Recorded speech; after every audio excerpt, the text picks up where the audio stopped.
नमस्कार सभी को। दोस्तों, क्रिएटिन ही एक ऐसा सप्लीमेंट है जिसमें अभी तक 500 से ज़्यादा स्टडीज़ हो चुकी हैं। वैसे ये बात तो आपको हर एक फिटनेस इन्फ्लुएंसर या यूट्यूबर बता ही चुका होगा। तो इस वीडियो में मैं वही की वही same to same copy paste बातें नहीं बताऊंगा, लेकिन आज मैं आपको क्रिएटिन के बारे में कुछ ऐसी बातें बताऊंगा जो आपको अभी तक किसी ने नहीं बताई होंगी। तो वीडियो में आखिर तक बने रहना, क्योंकि आज आपकी आंखें खुलने वाली हैं। देखिए, जब भी कोई टॉपिक ट्रेंड में होता है ना, तो उस पर हर कोई बात करता है, हर कोई वीडियो बनाता है। तो सीधी सी बात है, फैक्ट्स तो फैक्ट्स रहते हैं, वो तो चेंज हो नहीं सकते। तो यूट्यूबर्स क्या करते हैं, बीच में एक क्रिस्प डाल देते हैं, यानी एक मसाला डाल देते हैं जिससे उनकी कहानी थोड़ी सी अलग लगे। तो होता क्या है, इस मसाले के चक्कर में बहुत बार मिस इन्फॉर्मेशन स्प्रेड हो जाती है। आपने बहुत बार लोगों को ये बोलते सुना होगा या फिर इस टाइप के थंबनेल देखे होंगे, that creatine changed my life. पहले मैं ऐसा दिखता था, फिर मैंने क्रिएटिन लिया, अब मैं ऐसा हो गया, 30 days creatine challenge and blah blah blah. तो बेसिकली इसी को ही मसाला बोला जाता है। तो इस वीडियो में मैं ऐसी 5 मिस इन्फॉर्मेशन को एक्सपोज करूंगा रिलेटेड क्रिएटिन, जो अभी तक बहुत सारे यूट्यूबर्स ने फैला के रखी है। तो वीडियो को लास्ट तक जरूर देखिएगा। सो नंबर 1, क्रिएटिन से मसल बिल्ड नहीं होती है। जी हाँ, शौक लगा ना? तो पूरी बात सुनना। देखो, क्रिएटिन को हर कोई सिर्फ यही बोल के प्रमोट करता है कि इससे मसल साइज इंक्रीज हो जाता है, but let me tell you, this is complete clickbait and bullshit. Creatine का मसल बिल्डिंग पर डायरेक्टली कोई इंपैक्ट नहीं पड़ता है। जी हाँ, देखिए, अगर अपन क्रिएटिन की बात करें तो ये एक्चुअली में होता क्या है। देखिए, क्रिएटिन बेसिकली एक कंपाउंड होता है जो अपनी बॉडी में खुद से प्रोड्यूस होता है, अपने लिवर, पैनक्रियाज एंड किडनी में। और इसका प्राइमरी बेनिफिट होता है एनर्जी प्रोड्यूस करने में। किसके थ्रू? एटीपी के थ्रू। एटीपी का फुल फॉर्म होता है एडिनोसाइन ट्राइफॉस्फेट, और जब ये ब्रेकडाउन होता है एनर्जी के लिए तो ये कन्वर्ट हो जाता है एडीपी में, यानी एडिनोसाइन डाइफॉस्फेट। और जब अपन क्रिएटिन लेना स्टार्ट करते हैं तो ये जो एडीपी मॉलिक्यूल रहता है दोबारा से एटीपी में कन्वर्ट हो जाता है, जिससे बॉडी में एनर्जी प्रोडक्शन बढ़ जाता है। That's it. क्रिएटिन का बस इतना ही काम है, दैट इज एनर्जी प्रोडक्शन। इसका मसल बिल्डिंग से डायरेक्टली कोई भी कनेक्शन नहीं है। अब वो अलग बात है कि अगर बॉडी में ज़्यादा एनर्जी प्रोड्यूस हो रही है तो आपके जो वर्कआउट्स है जिम में वो काफ़ी ज़्यादा इंप्रूव हो जाएंगे। सो लेट्स से अगर आप जिम में 10 केजी के डंबल से 10 रेपिटेशन निकालते हैं तो क्रिएटिन लेने के बाद में आप 12 से 13 रेपिटेशन निकाल पाएंगे। क्यों? क्योंकि अब बॉडी में ज़्यादा एनर्जी प्रोड्यूस हो रही है। तो सीधी सी बात है, अगर आपकी लिफ्ट्स इंप्रूव हुई हैं एंड आप जिम में बेटर परफॉर्म कर पा रहे हैं तो डेफिनेटली इससे मसल बिल्डिंग में फर्क पड़ेगा। लेकिन इसका मतलब ये नहीं है कि क्रिएटिन लेने से मसल बिल्ड हो रही है। क्रिएटिन का मसल बिल्डिंग पर डायरेक्टली कोई भी फर्क नहीं पड़ता है। क्रिएटिन से जो बेनिफिट मिल रहा है एनर्जी प्रोड्यूस होने का, उससे मसल बिल्डिंग में हेल्प हो रही है। Understand the difference. Creatine is definitely helpful in building muscles, but creatine alone do not build muscles. समझो इस बात को, बिकॉज एट द एंड तुम्हारी overall training and diet matter करती है। सिर्फ और सिर्फ क्रिएटिन लेने से कुछ भी फर्क नहीं पड़ने वाला है। नंबर 2, आपको 4-4, 5-5 लीटर पानी पीने की कोई ज़रूरत नहीं है अगर आप क्रिएटिन लेते हैं तो। जी हाँ, देखो, सेकंड मिस इन्फॉर्मेशन जो स्प्रेड होती है वो होती है वाटर इनटेक को लेके, कि अगर आप क्रिएटिन लेना स्टार्ट करेंगे तो आपको बहुत सारा सारा पानी पीना पड़ेगा, and that is also a utter nonsense. देखिए, पहले अपन ये समझते हैं कि ऐसा क्यों बोला जाता है कि अगर अपन क्रिएटिन लेना स्टार्ट करेंगे तो अपन को बहुत सारा सारा पानी पीना पड़ेगा। देखिए, जब अपन क्रिएटिन लेना स्टार्ट करते हैं तो अपनी बॉडी से मसल्स में वाटर पुल होने लग जाता है, यानी बॉडी की जो स्टोरेज रहती है वहाँ से निकल के मसल्स में ट्रांसफर हो जाता है, और इसी फिनोमेना को बोला जाता है सेल वॉल्यूमाइजेशन। तो आपने नोटिस करा होगा, क्रिएटिन लेने के बाद में आपकी जो मसल्स रहती हैं वो थोड़ी सी फुलर लगने लगती हैं, यानी थोड़ी सी बड़ी लगने लगती हैं। अब इसका मतलब ये नहीं है कि क्रिएटिन लेने से मसल बड़ी हो गई है, बस क्रिएटिन लेने के बाद में जो वाटर कंटेंट मसल्स में वो बढ़ गया है, इसलिए मसल्स बड़ी लग रही हैं। Understand the difference. तो लोगों का ये कहना रहता है कि अगर पानी बॉडी से निकल के सीधा मसल्स में चला जाएगा तो बॉडी में पानी की कमी हो जाएगी, इसलिए अपन को बहुत सारा सारा पानी पीना चाहिए क्रिएटिन लेने के बाद में। मेरे को समझ में नहीं आता कि इस टाइप की बातें आती कहाँ से हैं। प्लीज़ अंडरस्टैंड, क्रिएटिन लेने के बाद में मसल्स में वाटर पुल ज़रूर होता है, लेकिन वो इतना ज़्यादा नहीं होता कि आपको 4-4, 5-5 लीटर पानी पीना पड़ेगा बॉडी को हाइड्रेट करने के लिए।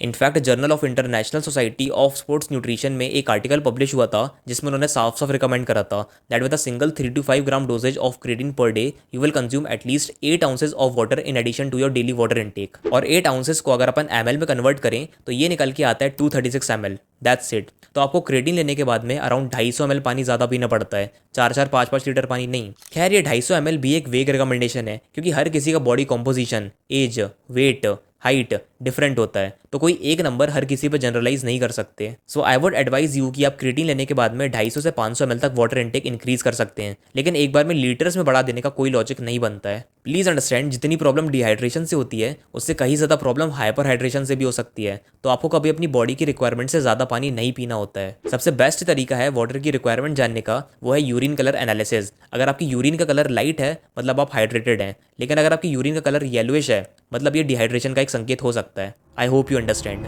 तीसरी मिस इन्फॉर्मेशन आती है क्रेटीन लोडिंग को लेके कि अगर आप क्रेटीन को लोड करेंगे तो इससे आपको फास्ट रिजल्ट्स देखने मिलेंगे। लेकिन एक बात क्लियर कर लीजिए, अगर आप नेचुरल बॉडी बिल्डिंग या फिटनेस सीख कर रहे हैं तो आपकी लाइफ में ये फास्ट जैसा कुछ भी नहीं होता है। समय लगेगा यानी लगेगा, इसको स्किप नहीं कर सकते। अगर अपन क्रेटीन लोडिंग की बात करें तो ये बेसिकली एक पैटर्न होता है क्रेटीन को लेने का, जिसमें स्टार्टिंग के 2 हफ्ते तक 20 से 25 ग्राम क्रेटीन लिया जाता है, फिर उसके बाद इसका डोजेज कम कर दिया जाता है, यानी दोबारा से 3 से 5 ग्राम पर डे पर आ जाते हैं। एंड रिसर्च काफ़ी क्लियर है कि मोस्ट ऑफ द केसेस में क्रेटीन लोड करने का कोई लॉजिक नहीं बनता है। अगर आप बहुत ज़्यादा अमाउंट में क्रेटीन ले रहे हैं ये सोच के कि इससे स्पेशल बेनिफिट मिलेगा, तो ऐसा बिल्कुल नहीं है, क्योंकि बॉडी एक लिमिटेड अमाउंट में क्रेटीन अब्जॉर्ब करेगी और जो रिमेनिंग है उसको एक्सक्रीट आउट कर देगी, यानी वेस्ट मटेरियल के फॉर्म में बाहर निकाल देगी। अप्रॉक्सीमेटली क्रेटीन मोनोहाइड्रेट की जो रिकमेंडेशन है that is somewhere around 5 to 10 gram per day. तो अगर आप 10 ग्राम के ऊपर क्रेटीन लेते हैं तो वो इतने अच्छे से एब्जॉर्ब नहीं हो पाएगा। मतलब बॉडी को जितनी रिक्वायरमेंट है क्रेटीन की वो इतना एब्जॉर्ब करेगी एंड जो रिमेनिंग है वो एक्सक्रीट आउट कर देगी। तो इस टाइम पे आपसे पैसा वेस्ट करेंगे। क्रेटीन लोडिंग बॉडी बिल्डर्स या एथलीट्स के केस में कहीं ना कहीं बेनिफिशियल हो सकती है,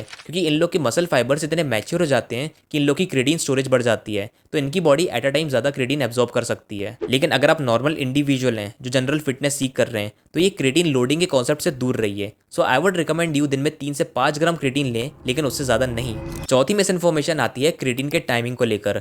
बहुत लोग बोलते हैं कि पोस्ट वर्कआउट क्रेटीन लेना सबसे बेस्ट रहता है, but that is also not true. Please understand, creatine कोई स्टिमुलेंट या स्टीरॉइड नहीं है कि अगर आप इसको टाइम के बेस पे लेंगे तो कुछ स्पेशल बेनिफिट मिलेगा। क्रिएटिन बॉडी में फॉस्फोक्रिएटिन कॉन्सेंट्रेशन बढ़ा देता है, और जब ये फॉस्फोक्रिएटिन कॉन्सेंट्रेशन एक ऑप्टिमल लेवल तक पहुंच जाता है तब अपन को इसके बेनिफिट्स देखने मिलते हैं। एंड फॉस्फोक्रिएटिन कॉन्सेंट्रेशन अपनी बॉडी में ओवर द टाइम बढ़ता है। ऐसा नहीं है कि अगर आप इसको पोस्ट वर्कआउट लेंगे तो जल्दी बढ़ जाएगा या प्री वर्कआउट लेंगे तो स्लोली बढ़ेगा। आप क्रेटीन को दिन में कभी भी लें, इसके बेनिफिट्स एंड एब्जॉर्प्शन में कोई डिफरेंस नहीं आने वाला है। इनफैक्ट स्टडीज में भी ये प्रूव हो चुका है कि there is not enough evidence to substantiate the theory that timing of taking creatine should be of any real concern. इसका ये मतलब हुआ कि अभी तक कोई स्ट्रॉन्ग एविडेंस नहीं है कि क्रेटीन को लेने का कोई टाइम मैटर करता है। देखिए, ये जो ट्रेंड आया है क्रेटीन को पोस्ट वर्कआउट में लेने का, ये सिर्फ बॉडी बिल्डर्स को देख के आया है। बॉडी बिल्डर्स क्या करते हैं, वो अपने प्रोटीन शेक में ऊपर से क्रेटीन को ऐड कर देते हैं। तो लोग को लगता है कि अगर बॉडी बिल्डर्स पोस्ट वर्कआउट में लेते हैं तो पोस्ट वर्कआउट लेना ही सबसे बेस्ट रहता होगा, बट ऐसा बिल्कुल भी नहीं है। जस्ट बिकॉज बॉडी बिल्डर्स कोई रूटीन फॉलो करते हैं इसका मतलब ये नहीं कि वो साइंटिफिकली प्रूवन हो। सो आई वुड एडवाइज यू कि आप क्रेटीन को कभी भी ले सकते हैं, प्री वर्कआउट, पोस्ट वर्कआउट, शाम में या फिर कभी भी, क्योंकि क्रेटीन के केस में टाइम मैटर नहीं करता है। पांचवा डाउट आता है क्रेटीन साइकिल को लेकर। बहुत लोग बोलते हैं क्रेटीन को साइकिल करना चाहिए और बहुत लोग बोलते हैं नहीं करना चाहिए। तो करें क्या? देखिए, क्रेटीन साइकिल का मतलब होता है 1 महीने क्रेटीन लेना है, फिर 15 दिन का गैप कर देना है, फिर 1 महीने क्रेटीन लेना है, फिर 15 दिन का गैप कर देना है। तो ये जो पैटर्न होता है जिसमें कुछ दिन क्रेटीन लेते हैं और फिर गैप कर देते हैं, इसी को क्रेटीन साइकिल बोला जाता है। अब बहुत लोग का इसमें ये कहना रहता है कि अगर आप कंटिन्यूसली क्रेटीन को लेते रहेंगे तो इससे आपकी किडनी डैमेज हो जाएगी। तो जो लोड पड़ता है किडनी पे उसको कम करने के लिए क्रेटीन का गैप करते रहना चाहिए। अब मेरे को समझ में नहीं आता कि इस टाइप की थ्योरीज लोग लाते कहाँ से हैं। प्लीज अंडरस्टैंड, क्रेटीन पर इतने सारे clinical trials and Meta analysis studies already हो चुकी हैं जिसमें साफ साफ मेंशन हो चुका है कि क्रेटीन एक सबसे सेफेस्ट सप्लीमेंट है, जिससे किडनी पर कोई इंपैक्ट नहीं पड़ता है, कोई डाइजेस्टिव प्रॉब्लम्स नहीं होती है, कोई गैस्ट्रो इंटेस्टाइनल प्रॉब्लम नहीं होती है, एंड लॉन्ग टर्म में लेना इसको कंप्लीटली सेफ रहता है। क्रेटीन साइकिलिंग एक सबसे इलॉजिकल कॉन्सेप्ट है जिसका कोई साइंटिफिक बेस नहीं है। तो आप विदाउट एनी वरीज क्रेटीन को लंबे टाइम तक ले सकते हैं बिना कोई गैप करे। ऑलराइट गाइस, तो यही थी सारी इन्फॉर्मेशन क्रेटीन को लेके। तो आई होप आपके जितने भी डाउट्स होंगे क्रेटीन को लेके वो सारे क्लियर हो गए होंगे। तो अगर आपको ये वीडियो पसंद आया है तो जल्दी से चैनल को सब्सक्राइब कर लो, क्योंकि अपकमिंग वीडियोस में मैं ऐसी myth busting and interesting fitness topics cover करूंगा। So thank you so much. तब तक के लिए टेक केयर, मिलते हैं अगली वीडियो में।